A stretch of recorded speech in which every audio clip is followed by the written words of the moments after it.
One of the things I've discovered is people don't like to talk about their loans, right? They don't like to talk about it. Some people would rather live in their car and take a loan because just culturally, there's a lot of fear, or I just think people don't want to have debt. You know, someone's out of state and they get a lot of money and it's still like they need $5,000 a year or whatever. You know, tell us about the loan part. Yeah, the loan. So my loans are coming from the federal government. So most of the loans I've taken are subsidized, meaning that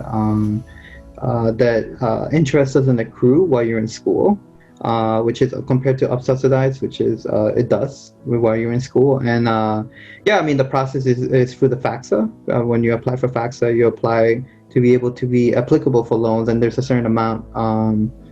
Depending on the year you're in school. Right now I'm taking like 10K. Is that so? When you'll graduate with how much roughly in loans?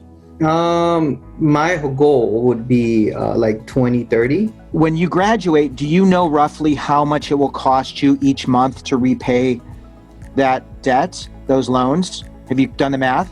I have not done the math, but I can assume like usually it would be around 10% of the loan every month. But obviously when you finish, you have to sort that out with the loan department that you are handling your loan.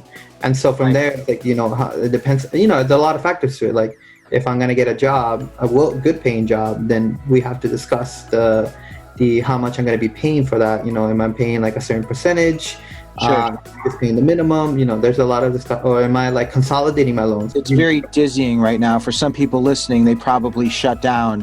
When they heard the word subsidized, they were like, I don't know what he's talking about. So just to offer some insight, this is what I've learned is, when talking about student debt and loans, one of the thoughts is you don't want to graduate with more debt than what you will earn your first year out of college. So the example of if you're going to get a job for $40,000 a year, you don't want to have more than that amount of money in loans. And this is just, I'm not a professional, I'm just throwing this out there, but you can talk to someone about this as well. And something else that I would like to point out on that is that, so currently I work as a data analyst for Blue Shield California as an intern.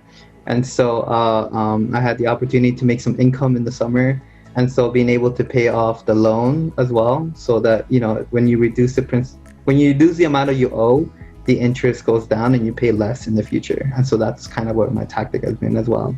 With that too, with my loans that I think I have about $8,000 in loans right now. I think I'll graduate maybe around 12. But what I do is, because there's unsubsidized and subsidized, so there's some that are gaining interest right now. So every month I'll just pay off whatever the interest is and then get it down to my principal balance. So sometimes it's like $37 a month. And then that way I'm not gaining interest on my interest to make it more expensive, because I know there's a lot of times people are paying off their loans for years after school, and it's mainly just the interest that really kicked them. How did you know to do that, Noelle? I Googled. I was like, I don't know what to do. I'm like, there's so many loans, and I've seen a bunch of things about how really it's the interest that really gets people. And they're like, I'm paying $900 a month, or I paid $10K, and that's all my loan was, and I still have $10K left to pay or something like that. So they're like, it's the interest that gets you. And I'm like, well, I don't want interest. I want to get that out of there. So I was like, I'll just make a payment every month and then call it good. So